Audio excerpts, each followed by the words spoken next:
difference between noun and verb. And also how to use singular and plural verbs correctly.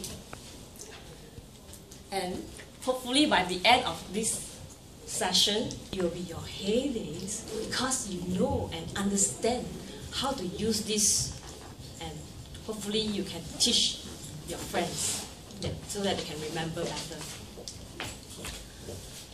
A noun is a part of a speech that names a person,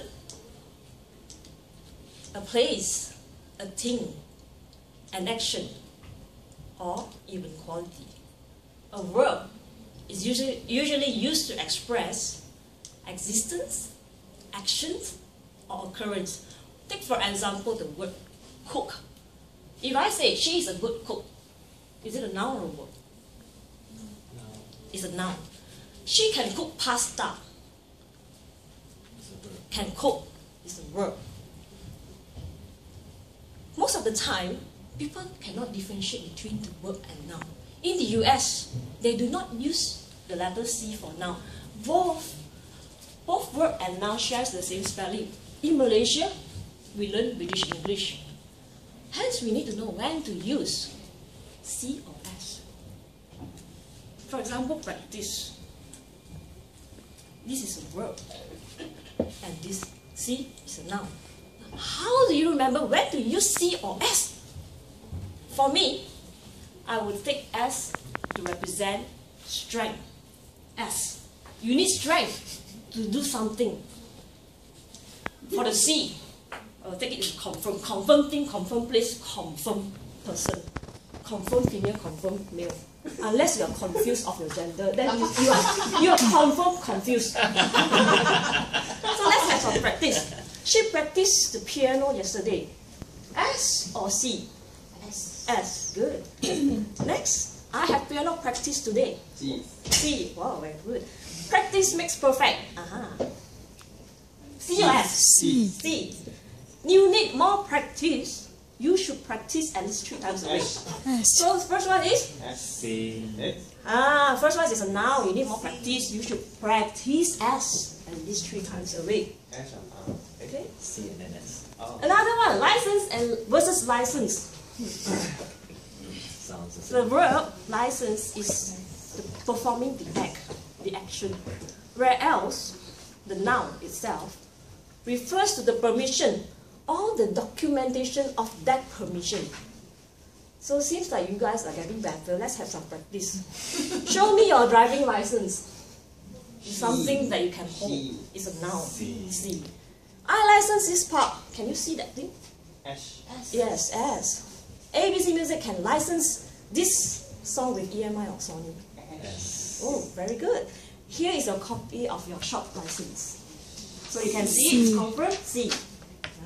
Okay. So you see, when you practice, you get better. That's what our parents and teachers told us. This is their advice. Practice makes perfect. So, which advice to use? When someone asks you for advice, you don't simply tell them anything. Not until they give you the whole story. So you need to know their situation before you can advise them what to do. I personally like this cartoon. Let me give you some advice. This is a noun. I advise you not to do that. Otherwise I'll box you. So that is a verb action. He's going to box him if you do it. So can I have a volunteer? She does not listen to anyone's advice. S. Oh, okay. Wrong. It's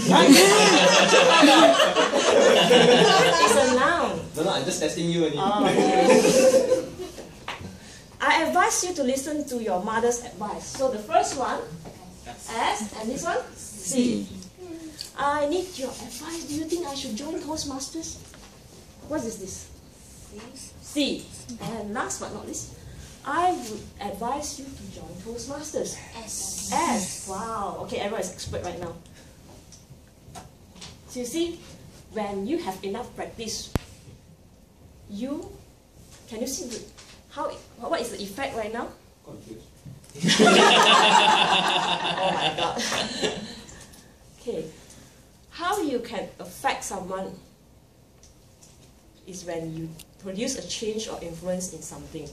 And when you have made that change, it can give you either a positive or negative outcome. For me, A, since it's a verb, I would like to think of that you have to put action to it.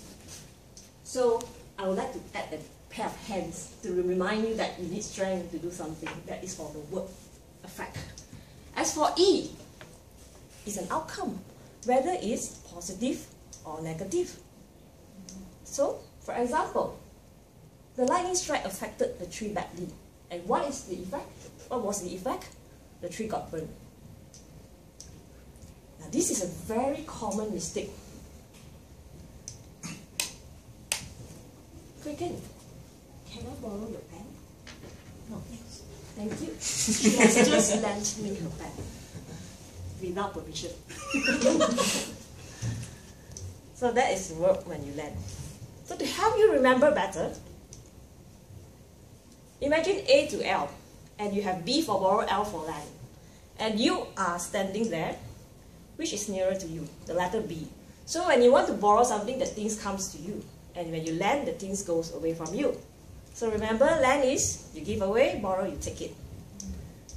Singular and plural verb. Sounds easy, but still got people get confused.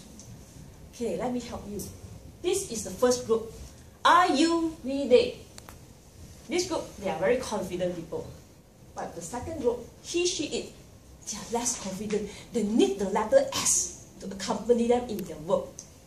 So for example, a dog eats, okay, chases a cat. Two dogs, confident, no need S, chase a cat. I am confident, I dance every day. They are confident, they dance every day. We are confident, we dance every day. But he, she, it, they need the S in the verb. So he, she, it dances every day.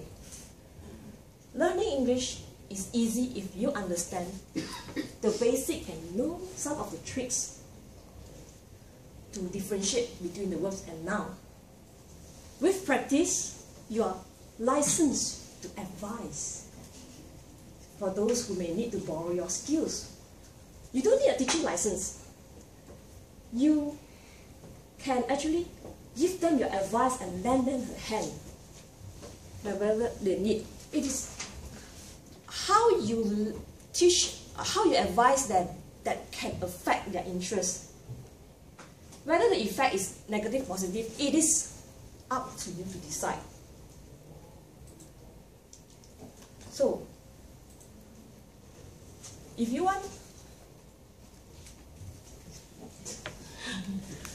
it is up to you to decide. And if you think that English is tough, think again. For those people who are crippled, eating is also a challenge for them. But do they stop eating? No, they still have to eat. So, English is also tough. Do you stop learning? No. Learning is never ending. Continue to learn. Keep growing. Practice makes perfect. And to me, if you find it is tough, find ways to make it effective and fun. And that is, to me, it's like dancing in the rain. So remember, no pain, no gain. No complaint, no constraint. Happy learning. Thank you.